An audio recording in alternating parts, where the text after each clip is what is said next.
You say you want success, more money, a better body, a stronger relationship. But the moment things start improving, you disappear. You delay the opportunity. You stop replying to that email. You accidentally miss the gym. You tell yourself you'll start tomorrow, and tomorrow never comes. This isn't laziness. It isn't lack of discipline. It's something far more uncomfortable. You are protecting a version of yourself that feels safe. And today, we're going to expose how your brain quietly sabotages your own success so you can finally stop fighting yourself. I want you to imagine something. Picture your life as an elevator. On the wall inside that elevator, there's an invisible line. That line represents what your brain believes you deserve, not what you want, not what you dream about, what you believe you deserve. That line is your internal ceiling. Whenever your life rises above that ceiling, better job, healthier habits, new attention, bigger responsibility, your brain starts to panic. Why? Because your brain's primary job isn't happiness, it's predictability. Your nervous system prefers a familiar struggle over an unfamiliar success. If chaos is familiar, it feels safe. If growth is unfamiliar, it feels dangerous. So what does your brain do? It pulls you back down. This plays out in two very different ways. Type 1, the overachiever who can't risk being exposed. These people look confident, they set high standards, they talk about big goals, but when the real test comes, they procrastinate. They stay up too late before an important meeting. They start projects at the last minute. They accidentally underprepare. This is called self-handicapping. It creates a safety excuse. If they fail, they can say, I didn't really try. But if they succeed, they feel extraordinary.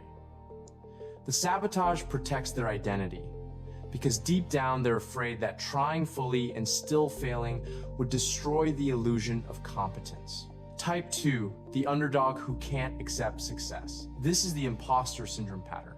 You get promoted, someone compliments you, you're given responsibility, and instead of feeling proud, you feel exposed.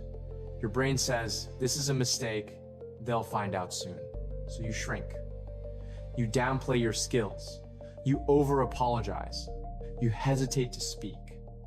You may even create small failures just to restore balance. Because success above your internal ceiling feels unsafe. Your brain would rather confirm, I'm not good enough, than risk rewriting your identity. Here's why this feels so uncontrollable. When your life moves above that internal ceiling, your brain registers a threat to identity. The amygdala, your threat detection system, activates. Cortisol rises, heart rate increases, focus narrows.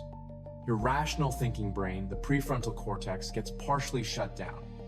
You enter a mild fight or flight state. In that state, your brain prioritizes immediate safety, not long-term growth. This is why you logically know what to do, but emotionally feel paralyzed. It's not weakness, it's miscalibrated protection.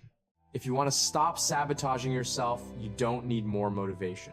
You need to retrain your internal ceiling.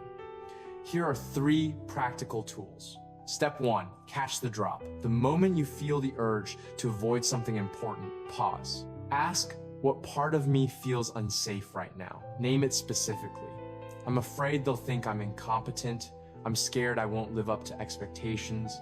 I'm worried I'll lose control. Naming fear reduces its intensity. It moves the emotion from survival mode into observation mode.